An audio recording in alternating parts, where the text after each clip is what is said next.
A recent Gallup study showed that lack of career advancement opportunities was the most common reason for employee turnover, being cited by 32% of respondents. So, if you want to motivate and develop your top performers, you must engage in good quality career development, the basis of which is an efficient employee development plan.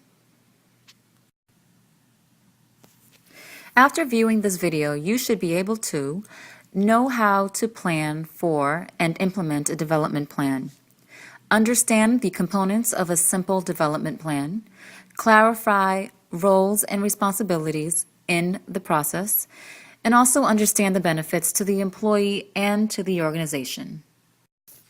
When used correctly, employee development plans should build a structured pathway through which an employee can develop skills and address the weaknesses identified in the review process, thus enabling the employee to develop into a high-performing employee. In addition, the development plan ensures that employee training and development efforts are aligned with the mission, goals, and objectives of the organization. Specifically, it encourages the employee to take ownership of his or her career development, provides an administrative mechanism for identifying and tracking development needs and plans.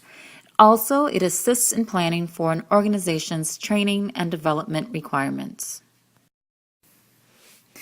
In general, there are two elements to an employee development plan.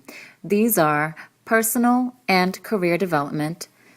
The difference between the two is important. While the personal development plan focuses on the employee's current job, the career development plan is aimed at career progression.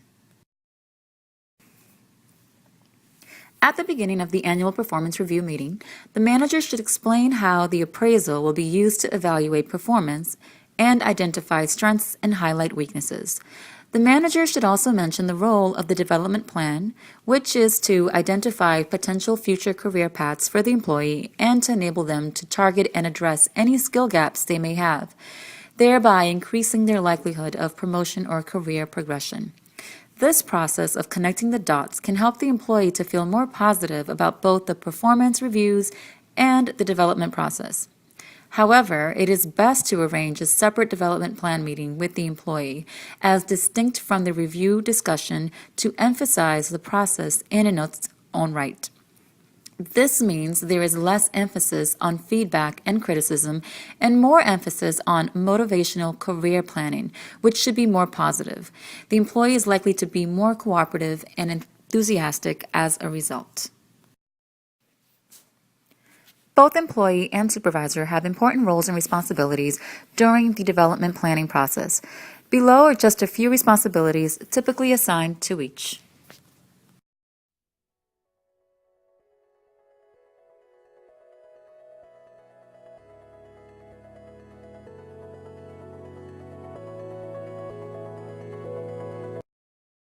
I encourage my direct reports to use their development plans to track their training needs and progress towards their career goals.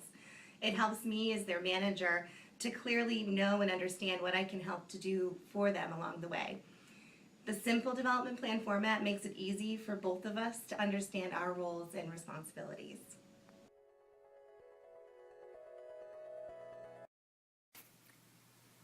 So what does the planning process look like? Typically, 5 steps are involved. First, the supervisor and employee prepare independently for their meeting. Then, together, they discuss the employee's strengths, areas for improvements, interests, goals, and organizational requirements. In the third step, the employee, in consultation with his or her supervisor, completes the plan for individual development.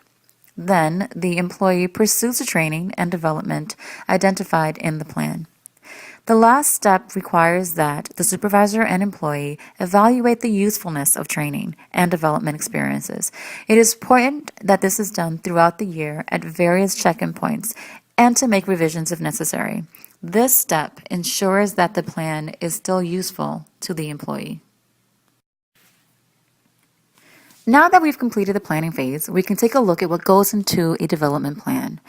While there are many variations of career development plans available, an effective career development plan should be simple in that it is specific and targets a specific development need. Important, the goal should be relevant to the employee and the team. and measurable so that the expected results are clear, both to the supervisor and to the employee. Here is one development plan template that can be used for personal or career development plan goals. It is critical to identify the development need, the action that the employee can take, and the results that are expected once the action is taken.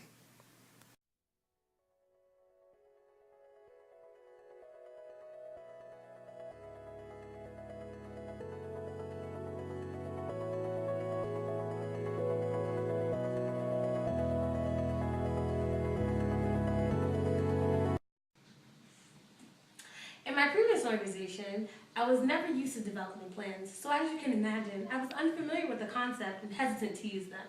Having been introduced to development plans, I'm able to set attainable goals which assist in measuring my developmental progress. Regardless of template used or development need that is identified, it is crucial to keep a few things in mind when planning and creating a development plan. It is important to ensure that the employee's needs and objectives are aligned with organizational goals, to ensure that the action is specific and relates to the need, that there are completion dates, and that the employee and supervisor are communicating before and during the development plan process. In addition, employee and manager should continuously revisit and review the development plan to ensure it still applies and to revise if it doesn't. Above all, the key takeaway here is that the development plans can have a powerful impact in your organization. If implemented correctly in a structured way and with a balance of employee and manager action and support, the development plan will play a critical role in developing and retaining employees, thereby helping to lower the costs associated with employee turnover.